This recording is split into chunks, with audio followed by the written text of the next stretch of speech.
తెలంగాణ బంధు మిత్రులందరికీ నమస్కరిస్తూ, నా పేరు డాక్టర్ భిక్షపతి. నేను మెడిసిన్లో అసోసియేట్ ప్రొఫెసర్ జనగామ మెడికల్ కాలేజీలో పనిచేస్తున్నా. మిత్రులారా, నా చేతిలో ఉన్నటువంటి సర్పం ఏదైతే ఉందో ఇది రక్తపేంజర్ అంటారు. దీనిపైన ఇది చాలా కొద్దిగా హైట్ తక్కువ ఉంటుంది. తర్వాత దీని యొక్క తల ఏదైతే ఉంటుందో త్రిభుజ ఆకారంలో ఉంటుంది. యూజువల్గా త్రిభుజ ఆకారంలో ఉంటుంది.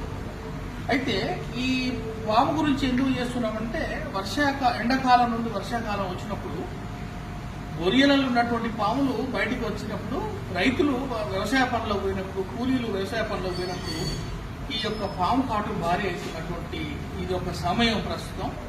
ఇది ప్రతి ఒక్క గవర్నమెంట్ హాస్పిటళ్లలో రోజుకు 4 నుండి 5 ఒక్కోసారి 10 కేసులు కూడా మేము చూస్తున్నాం. అయితే దీంట్లో మనం ముఖ్యంగా గుర్తుంచుకోవాల్సిన 2-3 విషయాలు ఉన్నాయి. ఏంటంటే అవి మన దగ్గర ఉన్న సర్పాలలో రక్తపెంజర, కట్లపాము, తాచుపాము 3 చాలా అంటే భయంకరమైన విష సర్పాలు. రక్తపెంజరకు ముక్కు నుండి రక్తం, కుట్టిన దగ్గర నుంచి రక్తం, ఒక్కోసారి మూత్రం నుండి రక్తం, దొడ్డి పోతుంటే రక్తం, నోట్ల నుండి రక్తం కంటి నుండి కూడా రక్తం వచ్చే అవకాశం ఉంది. ఈ తీవ్ర రక్తస్రావం జరిగి మనకు కిడ్నీలు కూడా ఫెయిల్ అయ్యే అవకాశం మనకు రక్తపెంజరతో ఉంటుంది. కట్లపాము, నాగుపాము దగ్గర పోలిస్తే కట్లపాము చాలా ప్రమాదం. అది కుట్టినట్టు తెలియని కూడా తెలియదు.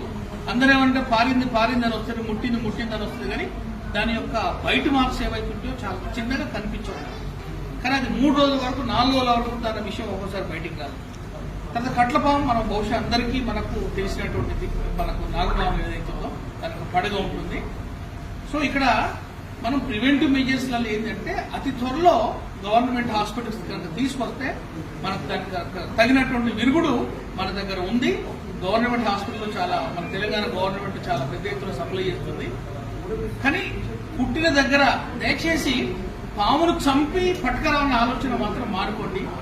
ఎందుకంటే పామును చంపడంలో టైం వేస్ట్ చేసుకుంటా మనకు ముఖ్యమైన ఒక సమయం మనం కోల్పోతుంది. నెంబర్ 1, కుట్టిన దగ్గర మనం నోరు పెట్టడం కానీ, కత్తి పెట్టడం కానీ, పసుపు పెట్టడం కానీ, యాపాకు పెట్టడం, నిమ్మకాయ పెట్టడం కానీ ఎటువంటి పనులు చేయకూడదు దయచేసి. ఈ యొక్క మనం శాస్త్రీయ పద్ధతిలో దీనికి యాంటీ స్నేక్ వీను మనం ఇచ్చుకుంటే ఎట్టి పరిస్థితులలో వాళ్లకు ఎటువంటి ప్రమాదం జరగదు. మళ్ళీ నేను చెప్తున్నా, ఒక్కొక్క రాష్ట్రానికి ఒక సంప్రదాయం ఉంటుంది. మన దగ్గర నేను చూస్తున్నా ఇంకా కొన్ని మూర్ఖపు ఆలోచనలు ఉన్నాయి. మంత్రాలు వేయటం అనేది చూస్తున్నా. ఇప్పటికీ నేను పోయిన నెలలనే మంత్రం వేసి ఆయన కొరకు ఎదురు చూసి ఆయన రావడం లేట్ కావడం వల్ల పేషెంట్ అక్కడే మరణించడం జరిగింది. సో మంత్రాలు అటువంటి మూర్ఖత్వం, మూఢనమ్మకాలకు దూరంగా ఉండండి. Thank you.